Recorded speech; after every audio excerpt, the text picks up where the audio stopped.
It is better to see something once than to hear about it 1,000 times. This is no exaggeration when it comes to analyzing the spatial arrangement of the subsurface. Due to its inaccessibility, 3D data visualization has revolutionized our ability to understand the subsurface and is becoming increasingly popular. This is the second episode on using Paraview to prepare data for analysis in QGIS. I have already limited the size of the profile converted into point sets by filtering out parts not relevant for geologic interpretation. I use threshold tool applied to wavelet amplitude to remove the noise. Interpretation of the geologic boundary was done by selecting points on one of the subsets.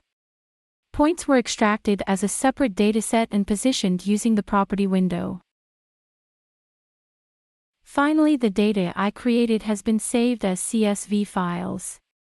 Before uploading them into QGIS, however, first I need to check the files exported from Paraview and remove quotation marks, which may later cause difficulties with data display.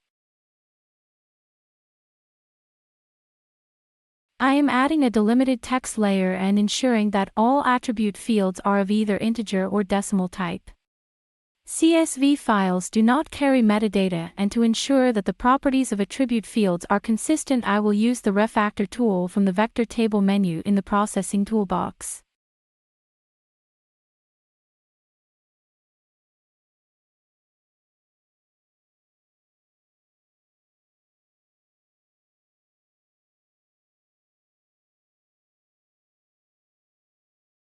The layer will be saved as a shapefile, or if you prefer a more modern format, you can use the GeoJSON format, also supported by the 3D exporter.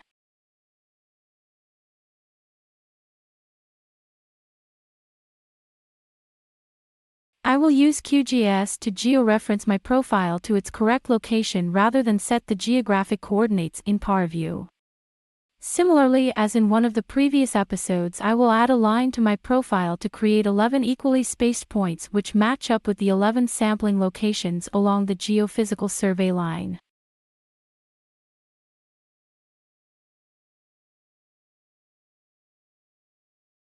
Now I can measure the line with Add Geometry Attribute tool from Vector Geometry menu. Knowing its length, I will use the tool, Create Points Along Geometry, from the same menu. By setting the right distance, I will create 11 equally spaced points. Having my 11 matching points along the profile on the survey line, I can start georeferencing. I am moving the points to their true location to get the ground control points or GCP points in order to be able to georeference my profile exported from Paraview.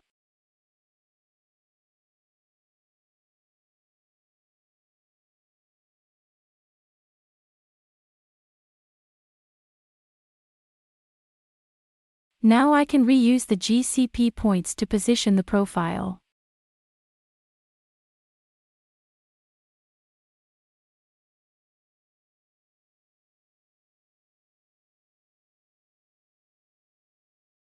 The display properties which I set in Paraview in the property table did not have any effect on the values exported to the CSV file.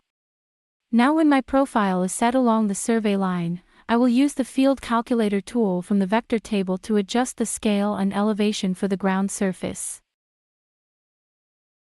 First, I will adjust the vertical scale by multiplying z by 0.43, which approximates time to depth conversion for the upper section of the profile.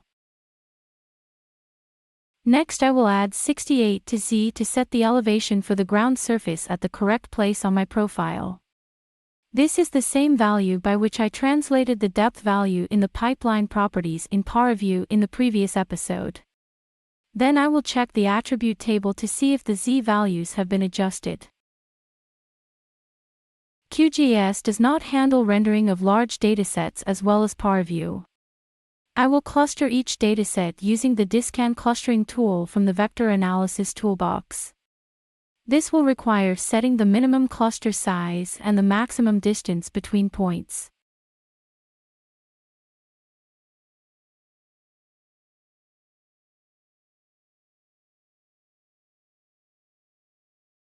Before displaying data, I will check whether the clustering was correctly completed in the attribute table.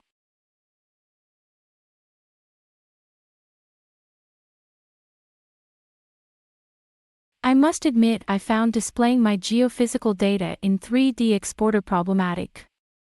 I think this was related to a difficulty during georeferencing data exported from Paraview. Although the location was adjusted, X and Y values didn't change.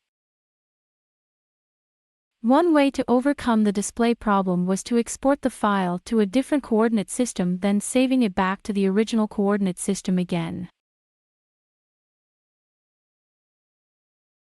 Please write a comment if you know what could have caused this display problem. Now I have my data from Paraview displayed together with well tops.